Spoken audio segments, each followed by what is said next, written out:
Hello friends and dear students, welcome you all once again. इस video lecture में हम discuss करने जा रहे हैं ऑर्गेनिक केमिस्ट्री की एक बहुत ही महत्वपूर्ण अभिक्रिया जिसे हम न्यूक्लियोफिलिक सब्स्टिट्यूशन रिएक्शन के नाम से जानते हैं। न्यूक्लियोफिलिक सब्स्टिट्यूशन रिएक्शंस यानी कि नाभिक स्नेही प्रतिस्थापन अभिक्रिया। डियर स्टूडेंट्स, एल्किल हैलाइडों पर नाभिक स्नेही प्रतिस्थापन अभिक्रियाओं के द्वारा कई महत्वपूर्ण उत्पादों को प्राप्त किया जाता है, अतः यह एक बहुत ही महत्वपूर्ण अभिक्रिया है। इस वीडियो में हम न्यूक्लियोफिलिक सब्स्टिट्यूशन रिएक्शन की SN2 और SN1 रिएक्शन मैकेनिज्म के बारे में विस्तृत जानकारी यहां देंगे। इस अभिक्रिया के संदर्भ में जितने भी सभी महत्वपूर्ण एस्पेक्ट्स हैं उन्हें हमने यहां पर सबको एक एक कर करके लिया है। तो आइए हम इस लेक्चर की शुरुआत करने के लिए चलते हैं और देखते हैं कि इस वीडियो लेक्चर में हम क्या क्या पढ़ने वाले हैं।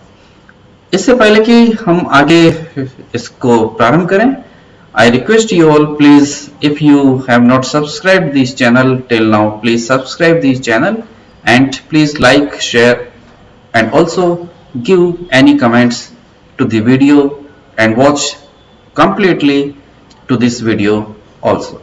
Thank you. तो इस टॉपिक में हम क्या क्या कवर करने वाले हैं।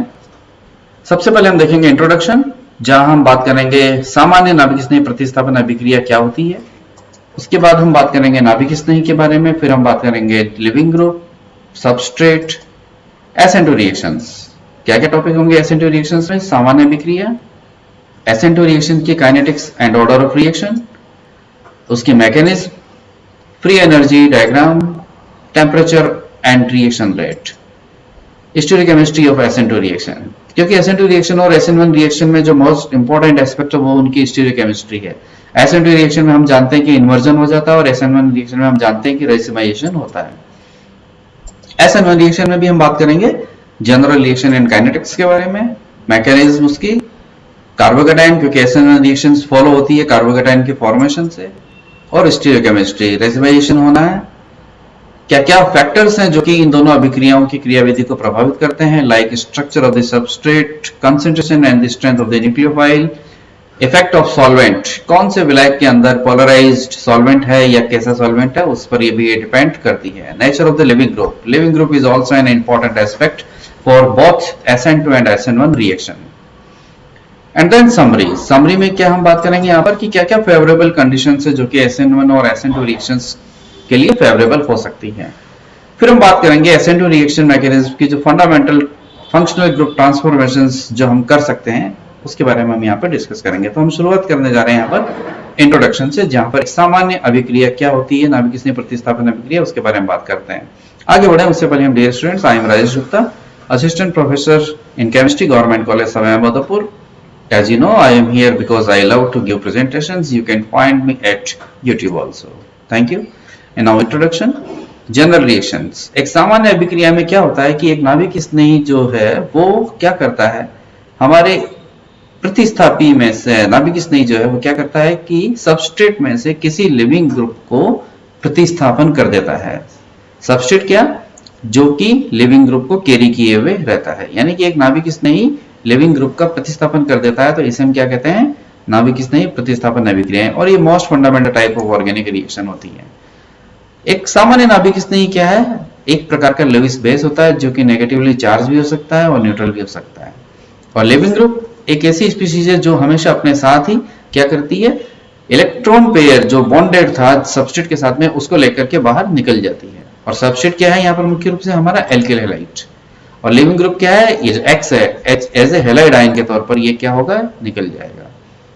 ये जो इक्वेशन दी हुई है नीचे, ये एक हमारी जेनेरिक यानी एक प्रतिनिधित्व करने वाली नाभिक स्नेही प्रतिस्थापन अभिक्रिया है, जिसमें हम देख सकते हैं कि एक जो न्यूक्लियोफाइल है वो एक सामान्य लेविस बेस के तौर पर कार्य करता है, जो कि अपने इलेक्ट्रॉन पेयर को सबस्ट्रेट को डोनेट करेगा।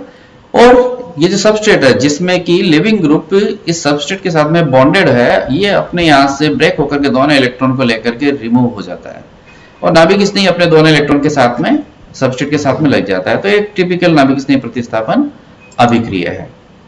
क्या क्या एग्जांपल हैं, यहाँ अभी हम SN1 और SN2 को डिफरेंशिएट नहीं कर रहे हैं, हम सिर्फ यहाँ पर अभी आपको नाभिक स्नेही प्रतिस्थापन अभिक्रिया क्या है उसके बारे में बात कर रहे हैं। तो ये हमारे सारे पिंक कलर वाले सब न्यूक्लियोफाइल्स हैं और ये सारे के सारे हमारे सभी क्या है, लिविंग ग्रुप्स हैं। तो ये मेथॉक्साइड आयन क्या करता है, ब्रोमाइड आयन को डिस्प्लेस कर देता है। इसी प्रकार से हम देख सकते हैं कि ट्राइएल्किल अमोनिया जिसके पास में की एक लोन पेयर ऑफ इलेक्ट्रॉन है, ये भी बेस है, लुईस बेस, ये भी एज ए न्यूक्लियोफाइल एक्ट कर सकता है जो कि आयोडाइड आयन को डिस्प्लेस कर देगा। ये न्यूक्लियोफाइल हमारे और ये लिविंग ग्रुप होते हैं हमारे। Now the question arises that whether attack of nucleophile and removal of living group takes place simultaneously, मतलब क्या न्यूक्लियोफाइल का आक्रमण और लिविंग ग्रुप का निकलना एक साथ होता है या पहले लिविंग ग्रुप ब्रेक होता है या अलग होता है। तो दोनों स्कीम को देखते हैं कि यदि साइमल्टेनियस अटैक एंड रिमूवल हो तो इस प्रकार की मैकेनिज्म हो सकती है कि न्यूक्लियोफाइल का अटैक होगा और लिविंग ग्रुप का रिमूवल होगा। तो इस प्रकार की ट्रांजिशन स्टेट्स के माध्यम से होती है अभिक्रिया संपन्न होती है। लेकिन यदि लिविंग ग्रुप पहले ब्रेक हो तो क्या होगा कि कार्बोकैटायन का फॉर्मेशन होगा और फिर उसके बाद में न्यूक्लियोफाइल का अटैक होगा इस पर, जिससे कि हमारा प्रतिस्थापी उत्पाद बनेगा। We will see it later that the scheme drawn above greatly depends on the structure of the substrate, यानी कि जो सबस्ट्रेट है इसके स्ट्रक्चर पे डिपेंड करेगा कि कौन सी मैकेनिज्म या कौन सी स्कीम को फॉलो होना है। न्यूक्लियोफाइल क्या होते हैं? Nucleophile is a reagent. Nucleophile क्या है? एक प्रकार का अभिकर्मक है जो कि क्या कोशिश करता है, धनात्मक सेंटर को ढूंढने की कोशिश करता है। तो एनी नेगेटिव आयन, कोई भी ऋणात्मक आवेश या ऐसी स्पीशीज जिसके पास में अनशेयर्ड पेयर ऑफ इलेक्ट्रॉन हो, क्या कहे, नाभिक स्नेही के तौर पर कार्य कर सकता है। तो जब भी कोई नाभिक स्नेही एल्किल हैलाइड पर अटैक करता है या रिएक्ट करता है तो जो carbon atom bearing the halogen atom is a positive center that attacks the nucleophile. Why?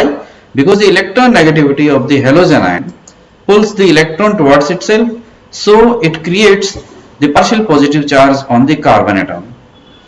Here we can see that this is the positive center at the nucleophile which is seeked by the nucleophile.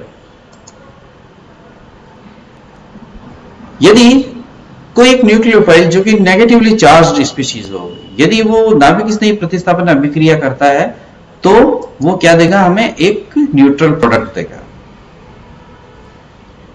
Hydroxide ion negative nucleophile है, तो जब ये alkyl halide पर attack करेगा तो क्या product हमारा neutral है। इसी प्रकार से यदि कोई न्यूक्लियोफिलिक सब्स्टिट्यूशन यदि किसी न्यूट्रल न्यूक्लियोफाइल की वजह से हो तो हमें इनिशियली एक पॉजिटिवली चार्ज प्रोडक्ट मिलेगा। जैसे कि ये न्यूट्रल न्यूक्लियोफाइल है वाटर मॉलिक्यूल, एल्किल हैलाइड पर अटैक हुआ तो पहले हमें क्या मिला, पॉजिटिवली चार्ज प्रोडक्ट मिला। फिर चूंकि एक्सिस में प्रोटॉन या वाटर मॉलिक्यूल अवेलेबल है तो प्रोटॉन ट्रांसफर यहां से यहां आसानी से होता है, तो हमें न्यूट्रल प्रोडक्ट मिल जाता है। तो in this reactions depicted above, nucleophile is a solvent molecule. Since solvent molecules are present in great excess, the equilibrium favors the transfer of proton from alkoxonium ion to the water molecule. This type of reaction is an example of solvolysis. This reaction can also be shown by the solvent ammonia. हम देख सकते हैं यहाँ पर कि जब ammonia molecule है तो ये भी अटैक करके पहले हमें पॉजिटिवली चार्ज स्पीशीज देगा जो कि प्रोटॉन ट्रांसफर करके न्यूट्रल प्रोडक्ट का फॉर्मेशन कर देगा। लिविंग ग्रुप क्या होते हैं? ये लिविंग ग्रुप सबस्ट्रेट पर लगे हुए होते हैं। हाँ, यहाँ लिखा है सबसे पहले कि एक अच्छा सबस्ट्रेट कौन सा होगा, जिसके पास में कि एक अच्छा लिविंग ग्रुप हो। तो अच्छा लिविंग ग्रुप क्या है? अच्छा लिविंग ग्रुप वो सब्स्टिट्यूट है जो कि आसानी से निकल सके, लेकिन किस रूप में? Relatively stable but weekly basic molecule और आयन के फॉर्म में यदि वो किसी सबस्ट्रेट से रिमूव हो सके तो उसे हम क्या कहेंगे, एक गुड लिविंग ग्रुप। और हैलाइड आयन हमारे क्या होते हैं, अच्छे लिविंग ग्रुप होते हैं। क्यों? क्योंकि वे स्ट्रॉन्ग एसिड HX के कॉन्जुगेटेड बेस होते हैं। और हम जानते हैं कि according to Bronsted and Lowry's theory कि यदि किसी स्ट्रॉन्ग एसिड का कोई बेस होगा कॉन्जुगेटेड तो वो क्या होगा, वीक बेस होगा। इसीलिए हैलोजेंस होते हैं हमारे, वो सारे के सारे क्या होते हैं, अच्छे लिविंग ग्रुप होते हैं। हाँ, कुछ लिविंग ग्रुप ऐसे भी हैं जो कि न्यूट्रल मॉलिक्यूल के तौर पर रिमूव होते हैं, जैसे कि वाटर और अल्कोहल। लेकिन इनके संभव होने के लिए क्या है कि इनके पास में फॉर्मल पॉजिटिव चार्ज होना आवश्यक है। कब? जबकि वे सबस्ट्रेट के साथ में लगे हुए हों। जैसे ये यहाँ यदि वाटर मॉलिक्यूल को एज ए न्यूट्रल मॉलिक्यूल निकलना हो तो इसके पास में फॉर्मल पॉजिटिव चार्ज होना चाहिए, जबकि ये सबस्ट्रेट के साथ में लगा हुआ हो। सबस्ट्रेट क्या है? सबस्ट्रेट हमारा वो होस्ट मॉलिक्यूल है जिसके पास में कि लिविंग ग्रुप होता है और एक अच्छा रिसेप्टर साइट हो न्यूक्लियोफाइल के लिए। अब हम डिस्कस करेंगे यहाँ पर कि SN2 रिएक्शन क्या होती है। एक सामान्य SN2 अभिक्रिया जैसे हम यहाँ पर डिस्कस करने जा रहे हैं क्लोरोमेथेन और हाइड्रोक्साइड आयन की अभिक्रियाओं के आधार पर। क्लोरोमेथेन की हाइड्रोक्साइड आयन के साथ 60 डिग्री सेंटीग्रेड पर जलीय विलयन में अभिक्रिया होती है तो क्या मिलता है हमें, मेथेनॉल और chloride ion as a leaving group remove हो जाता है। हालांकि यहाँ पर क्लोरोमेथेन की सॉल्युबिलिटी वाटर में इतनी अधिक नहीं है, लेकिन फिर भी सफिशिएंट एनफ कि हम उसकी काइनेटिक स्टडी कर सकते हैं। हालांकि ये जो अभिक्रियाएं हैं टेम्परेचर डिपेंडेंट होती है, इसलिए हम इस अभिक्रिया को क्या एक कांस्टेंट टेम्परेचर पर ही संपन्न कराते हैं। इस अभिक्रिया की यदि हम काइनेटिक्स एंड ऑर्डर को यदि हम देखें तो किसी भी रिएक्शन की काइनेटिक स्टडी के लिए हम जानते हैं कि जो हमारे रिएक्टेंट होते हैं या तो हम उनके डिसअपीयरेंस की कंसेंट्रेशन को मेजर कर सकते हैं या हमारे जो प्रोडक्ट फॉर्मेशन है उनकी कंसेंट्रेशन को मेजर कर सकते हैं। तो यहां पर भी हम इनका एक्सपेरिमेंटल डिटरमिनेशन कर सकते हैं by the concentration measurement of disappearance of chloromethane and hydroxide ion, और यह हम कर सकते हैं by the concentration change of the appearance of methanol और chloride ion in the solution. तो यदि हम disappearance of chloromethane and hydroxide ion की यदि हम बात करें और उनकी इनिशियल रेट्स को लेकर हम डिस्कस करें तो हम यहाँ अलग अलग सेवरल एक्सपेरिमेंट्स को हम देखें तो हम देखते हैं यहाँ पर कि यदि हम 4 एक्सपेरिमेंट करते हैं और उन चारों एक्सपेरिमेंट में इनिशियल कंसेंट्रेशन को डिस्कस करते हैं क्लोरोमेथेन एंड हाइड्रोक्साइड आयन के और उनकी इनिशियल रेट के बारे में, तो हम देखते हैं कि यदि हम 0.0010 या 1.0 दोनों की कंसेंट्रेशन यदि है तो हमारी जो रेट है वो 4.9 मल्टीप्लाइड बाय 10⁻⁷ मोल पर लीटर पर सेकेंड प्राप्त होती है। परंतु जैसे ही हम क्लोरोमेथेन की कंसेंट्रेशन को डबल कर देते हैं तो हम देखते हैं कि यहां पर जो रिएक्शन रेट है वो डबल हो जाती है। इसी प्रकार से यदि हम क्लोरोमेथेन की इनिशियल कंसेंट्रेशन को वही रहने दें लेकिन हाइड्रोक्साइड आयन की इनिशियल कंसेंट्रेशन को डबल कर दें तो हम देखते हैं कि रिएक्शन रेट अगेन डबल हो जाती है। और अब इस प्रकार से यदि हम दोनों की इनिशियल कंसेंट्रेशन को डबल कर दें तो हम देखते हैं कि रिएक्शन रेट 4 गुना बढ़ जाती है। इन एक्सपेरिमेंटल डिटरमिनेशन को हमने यहाँ पर लिखा है कि एक्सपेरिमेंट नंबर 2 में हमने 2 में यदि क्लोरोमेथेन की कंसेंट्रेशन को डबल किया तो रेट डबल हो गई, एक्सपेरिमेंट 3 में हाइड्रोक्साइड आयन की कंसेंट्रेशन को डबल किया तो रेट डबल हो गई, और यदि एक्सपेरिमेंट 4 में हमने देखा कि दोनों की कंसेंट्रेशन को डबल किया तो जो रिएक्शन रेट है वो 4 गुना तक बढ़ गई।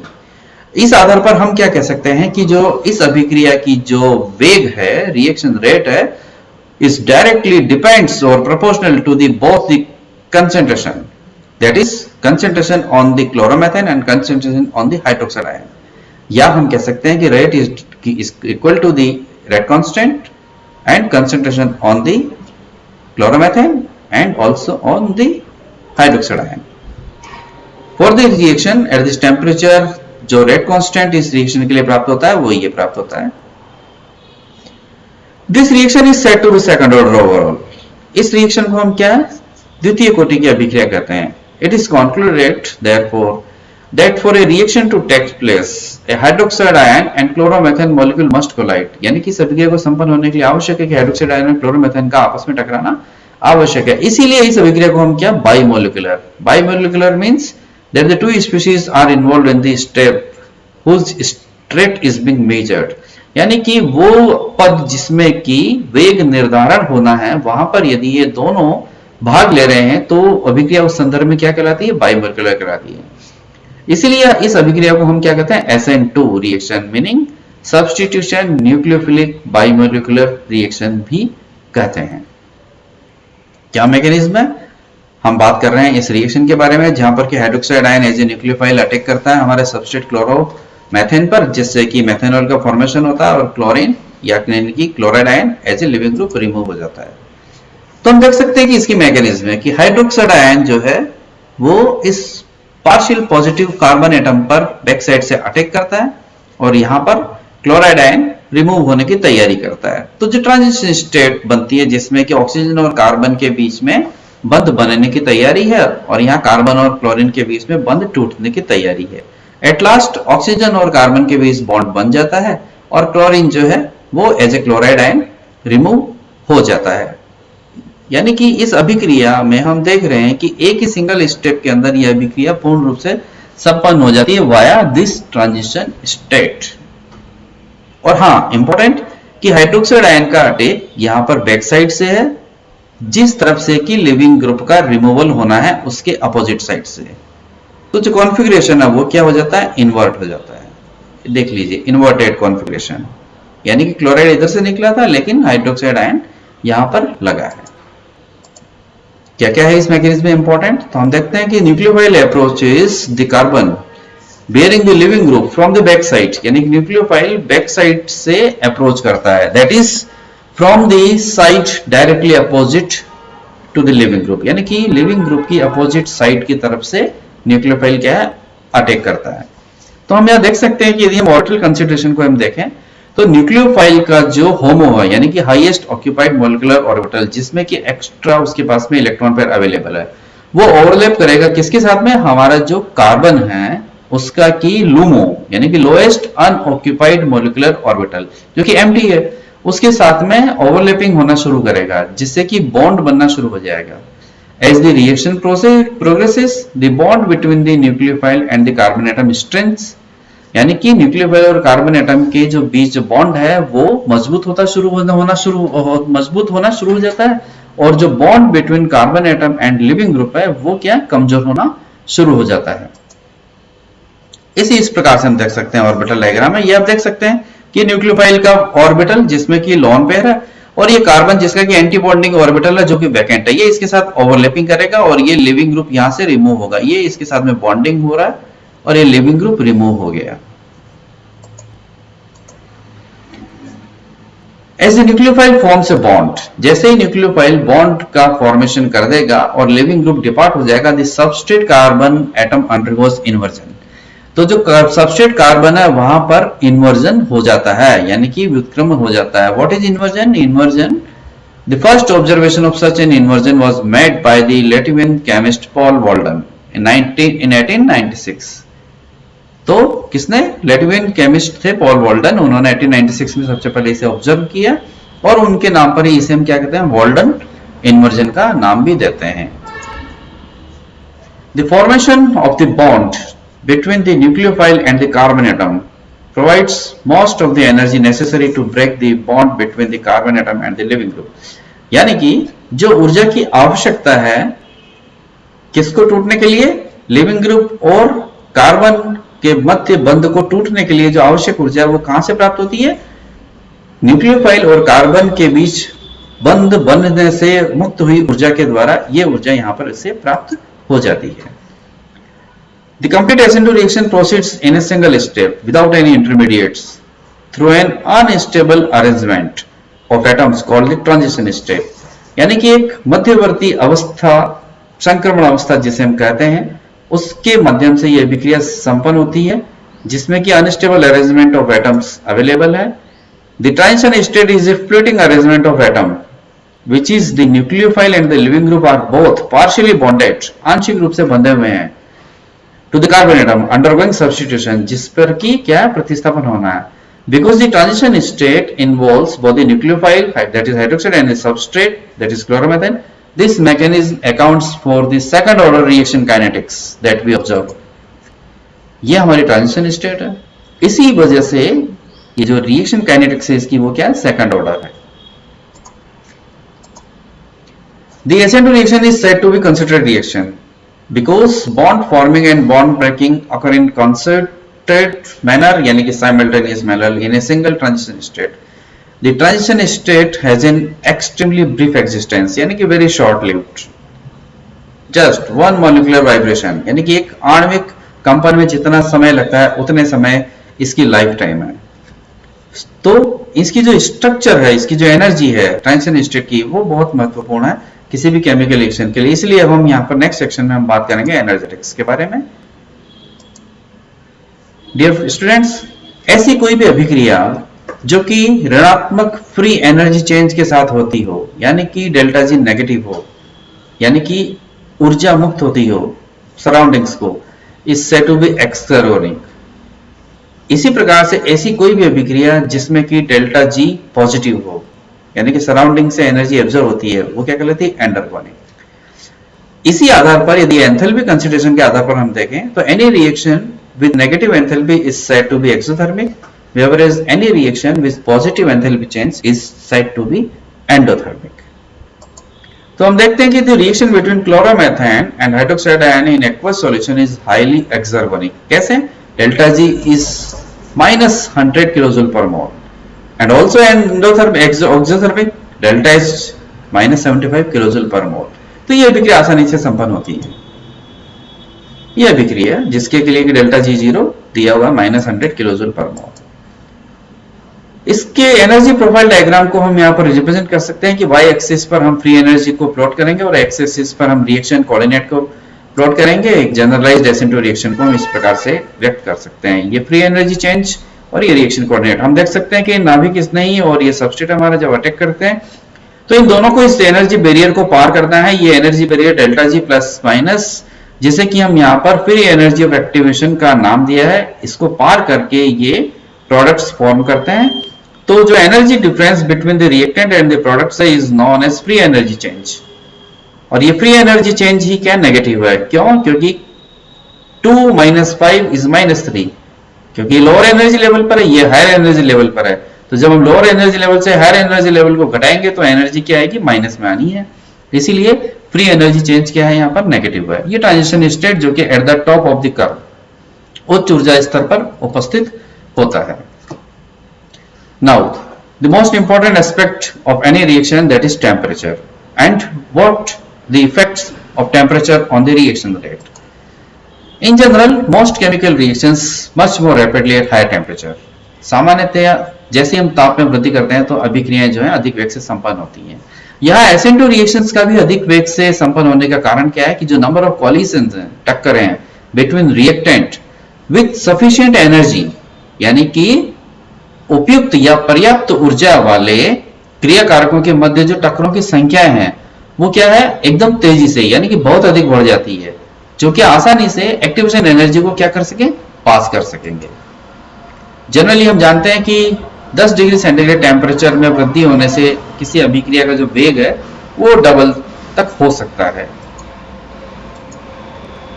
द ड्रामेटिक इंक्रीज, तो जो अभिक्रिया वेग में ड्रामेटिक इंक्रीज है वो उस इंक्रीज का एकमात्र कारण क्या? Large increase in the number of collisions between reactant that together have sufficient energy, जिनके की एनर्जी क्या है? सफिशिएंट है, जो कि आसानी से उस एनर्जी बैरियर को पार कर सकती है। यहां हमने दो अलग अलग तापों पर एनर्जीज और उनके जो नंबर ऑफ कोलिजन्स पर सेकंड है उनको यहां पर व्यक्त किया हुआ है। तो यहां हम देख सकते हैं कि ये कम तापमान पर, ये हाई टेम्परेचर पर। या देख सकते हैं कि हम अधिक तापमान पर क्या देख सकते हैं कि जो अंडर एरिया कर्व है वो एरिया क्या है? यहाँ पर बहुत अधिक हो चुका है। इसीलिए अधिक तापमान पर जो फ्रैक्शन है नंबर ऑफ कोलिजन्स का, यानी कि मॉलिक्यूल्स का, वो बहुत तेजी से बढ़ जाता है। The number of collisions with energy is greater than the free energy of activation is indicated by the corresponding shaded area under each curve, इस एरिया से। Now the most important aspect of SN2 reaction is its stereochemistry. The stereochemistry of SN2 reaction is directly related to key feature of the mechanism that we learned earlier. यानी कि जो हमने mechanism में हमने पढ़ा उसी से हम आसानी से समझ सकते हैं कि SN2 रिएक्शन की जो स्टीरियोकेमिस्ट्री वो क्या होगी। The nucleophile approaches the substrate carbon, जो न्यूक्लियोफाइल है वो हमारे सबस्ट्रेट कार्बन पर बैक साइड से अटैक करता है with respect to the leaving group. या यूं कहें कि 180 डिग्री अपोजिट पर वो अटैक करता है। तो nucleophilic displacement of leaving group in an SN2 reaction causes inversion of configuration, यानी कि व्युत्क्रमण इसका सबस्ट्रेट कार्बन पर। इसे हम इस प्रकार से व्यक्त कर सकते हैं कि जैसे कि एक जो छाता है हमारा वो उल्टा हो गया हो तेज हवा में। हाइड्रोक्साइड आयन ने अटैक किया ट्रांजिशन स्टेट्स को पास करते हुए इस प्रकार से, तो इन्वर्जन क्लियर। ये मॉलिक्यूलर ऑर्बिटल डायग्राम, ये हाइड्रोक्साइड आयन, ऑक्सीजन, ये हमारा क्लोरीन, ट्रांजिशन स्टेट में दोनों लगे हुए हैं और ये हाइड्रोक्साइड आयन लग गया और क्लोराइड रिमूव हो गया, तो इन्वर्जन हो गया।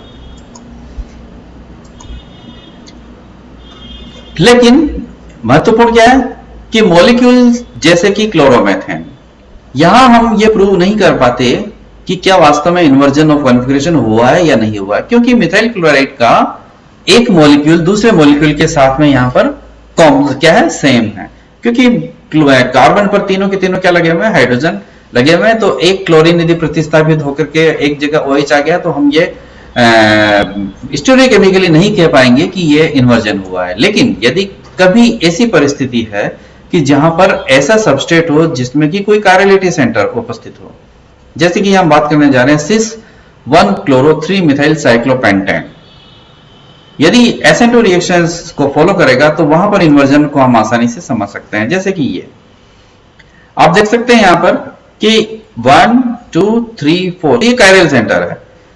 ये क्या है? सिस, यानी कि क्लोरीन ऊपर मिथाइल ऊपर, तो सिस 1-chloro-3 मिथाइल पेंटेन।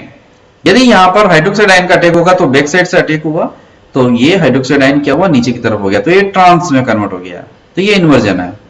तो यानी कि ऐसा कोई भी सबस्ट्रेट जहां पर कि कायरल सेंटर अवेलेबल है, वहां हम आसानी से इन्वर्जन ऑफ कॉन्फिगरेशन को समझ सकते हैं। हाँ, इन्वर्जन तो यहां भी हुआ है, लेकिन यहां पर हम स्टीरियोकेमिकली इसे प्रूव नहीं कर पाते, यहां हम आसानी से इसे हम देख पाते हैं। ये जो ट्रांजिशन स्टेट है इस रिएक्शन के लिए वो इस प्रकार से होगी। निश्चित रूप से हाइड्रोक्साइड आयन का अटैक हुआ और क्लोराइड आयन रिमूवल हो रहा है। What happens when trans 1-bromo-3 methyl cyclobutane undergoes an SN2 reaction with sodium iodide?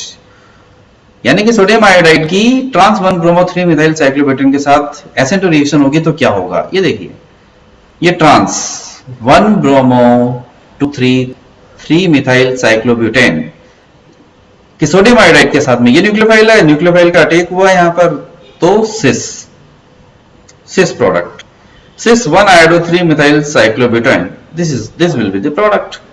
हम आसानी से पहचान सकते हैं कि क्या प्रोडक्ट होगा। Now SN2 reaction always occur with inversion of configuration, this is very important point.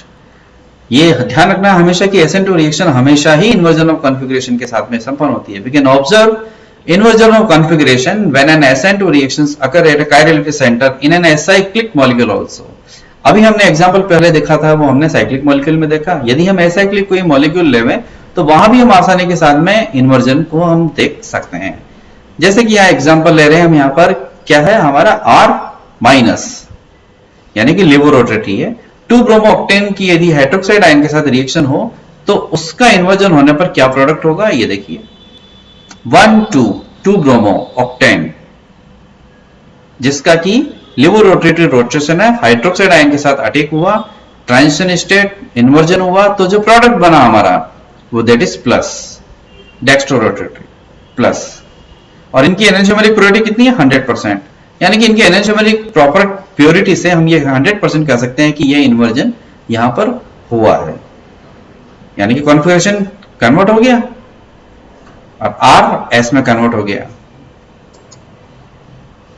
SN2 reactions that involve breaking a bond to a chirality center, यानी कि ऐसी SN2 reactions जो कि chirality center पर bond break के साथ संपन्न होती है, can be used to relate configuration of molecule। उसे हम आसानी के साथ में किसी भी मॉलिक्यूल के कॉन्फ़िगरेशन से रिलेट कर सकते हैं। क्यों? क्योंकि हमें stereochemistry of the reaction is known, क्योंकि हमें इस रिएक्शन की स्टीरियोकेमिस्ट्री जो है वो ज्ञात है। इसलिए हम आसानी के साथ में यदि कोई भी हमारे पास में कायरलिटी सेंटर वाला सबस्ट्रेट है जहां पर कि SN2 रिएक्शन यदि हो रही है, तो हम आसानी से उसके कॉन्फ़िगरेशन को क्या कर सकते हैं? पता लगा सकते हैं।